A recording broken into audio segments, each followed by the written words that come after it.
سبيل الدموع سبيل مريح تنهدى يا صاحي كي تستريح. قال المصنف رحمه الله تعالى نفعنا الله به وبعلومه في الدارين آمين إلى أن قال ولا يصح الصوم ولا يصح من حائض ونفساء ويجب عليهما القضاء, dan tidak sah puasa bagi orang yang haid dan nifas. Bukan hanya tidak sah, tapi juga tidak boleh untuk melakukan puasa. Sering kita bahas bahwa yang namanya haid itu dalam agama kita masuk dalam kategori azimah, bukan dalam kategori rukhsah. Kalau rukhsah artinya keringanan. Kalau azimah hukum asal sebelum adanya keringanan atau sebelum terkena keringanan. Maka karena haid itu azimah, berarti yang namanya puasa bagi orang haid ya nggak boleh. Jadi bukan tidak sah saja, tapi tidak boleh, atau bahasa lainnya haram bagi orang haid dan orang nifas dalam hal ini untuk berpuasa.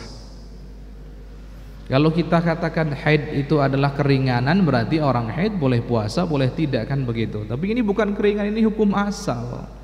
Yang haid yang nggak boleh puasa, sudah selesai.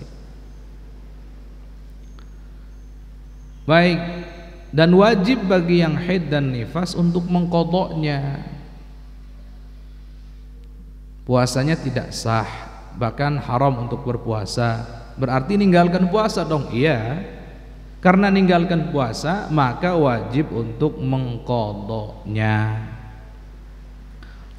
Wa yajuzul fitru li musafirin safara qasrin, dan boleh berbuka atau tidak puasa untuk siapa? Untuk seorang musafir safara qasrin, yang melakukan perjalanan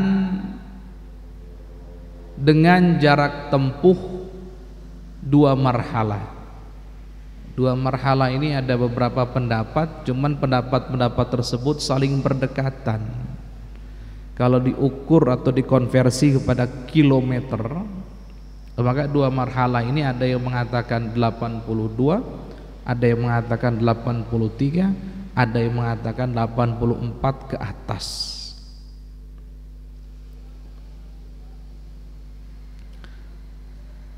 Anggaplah perjalanan tersebut atau perjalanan sehingga bisa disebut safar qasar itu adalah 84 dalam hal ini. Berarti bagi siapapun yang melakukan perjalanan 84 km boleh untuk berbuka, boleh untuk tidak puasa, dengan catatan, awas, ini tidak mutlak tapi ada catatannya. Ini catatan penting sekali ini. Ini catatan penting sekali.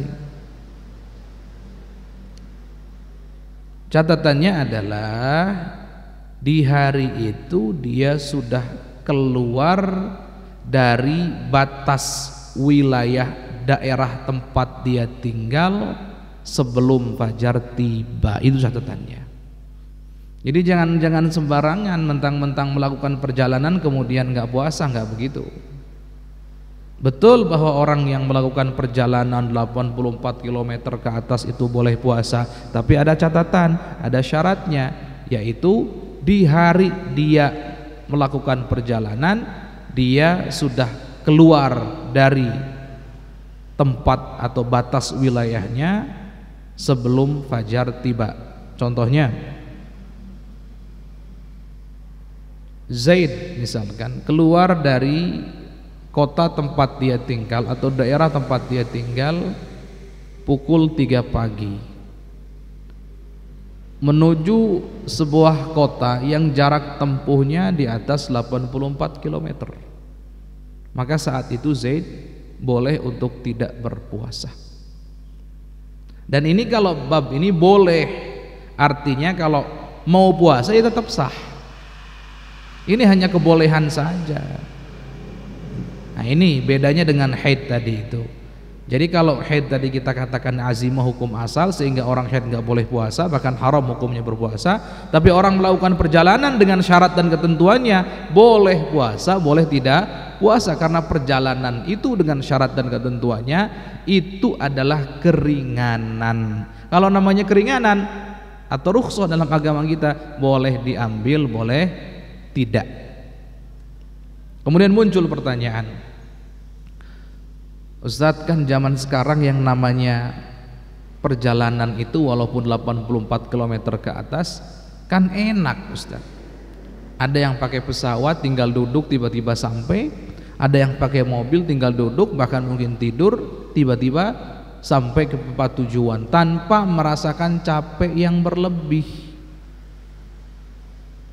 Maka perlu diketahui bahwa walaupun tidak lelah, tidak capek, di perjalanan hanya tidur saja, selama syarat tadi dipenuhi 84 km ke atas, kemudian dia sudah keluar dari batas wilayahnya sebelum fajar tiba, maka tetap boleh untuk berbuka puasa, karena perjalanan tidak disyaratkan harus lelah, capek, letih, enggak. Makanya musannif di sini mengatakan wa in lam yashqa alaihi shaum, walaupun puasa itu tidak menyulitkan baginya, gitu ya. Baik, anggap saja bahwa seorang musafir tersebut mengambil keringanan sehingga dia tidak puasa. Apa resikonya? Resikonya adalah mengqadhanya di kemudian hari, gitu ya. Baik, wali maridin, dan juga boleh untuk orang yang sakit berbuka puasa, itu boleh. Tentunya sakit di sini seperti yang sudah kita jelaskan. Sakit di sini seperti yang sudah kita jelaskan, tidak sembarang sakit, tapi sakit yang kalau dipaksakan akan meninggal dunia, atau dipaksakan penyakitnya tambah parah, atau kalau dipaksakan lambat untuk sembuhnya. Itu sakit yang diperbolehkan bagi yang menderitanya untuk tidak berpuasa. Baik. Dan kita sudah jelaskan juga dalam beberapa pertemuan yang lalu bahwa kalau sudah jelas bahwa orang sakit akan berbahaya baginya, kata dokter itu berbahaya, jangan puasa dan seterusnya, kemudian kok maksakan, dosa, walaupun sah puasanya, tapi dia dapat dosa karena haram hukumnya. Karena haram hukumnya. Baik, wahamilin, dan juga boleh untuk orang hamil tidak berpuasa, boleh. Jadi siapapun yang hamil, ibu-ibu boleh enggak puasa. Wa murdi'in, dan juga boleh untuk orang yang menyusui untuk tidak puasa.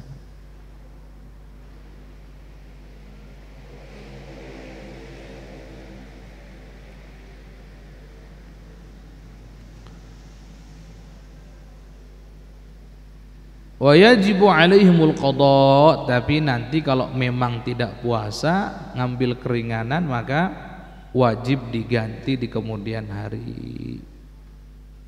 Dan tentunya nanti jika sempat kita akan bahas, ada kalanya orang yang meninggalkan puasa itu tidak wajib qada.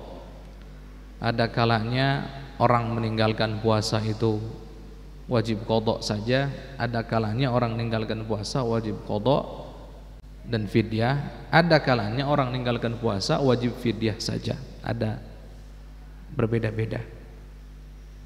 Ada orang puasa enggak wajib qada, orang yang meninggalkan puasa enggak wajib qada. Seperti orang gila contohnya, yang gilanya tidak disengaja atau dia tidak melakukan perbuatan yang perbuatan tersebut disengaja untuk menyebabkan dirinya gila. Kemudian ada kalanya orang puasa itu, orang meninggalkan puasa dia wajib qadha saja, seperti yang tadi seorang musafir contohnya. Ada kalanya orang meninggalkan puasa dia wajib qadha juga wajib fidyah. Siapa contohnya? Seorang ibu yang menyusui atau ibu hamil yang takut akan anak dan janinnya terjadi apa-apa, ada bahaya dan seterusnya. Ya. Ada kalanya orang meninggalkan puasa itu tidak wajib qadha tapi hanya wajib fidyah saja. Bagi siapa itu? Orang yang sudah sepuh, yang memang nggak mampu puasa, yang memang lemah sekali, atau orang yang punya penyakitnya tidak diharapkan sembuh kata ahli di bidangnya. Ini cukup fidyah saja. Ini jangan dipaksa. Baik.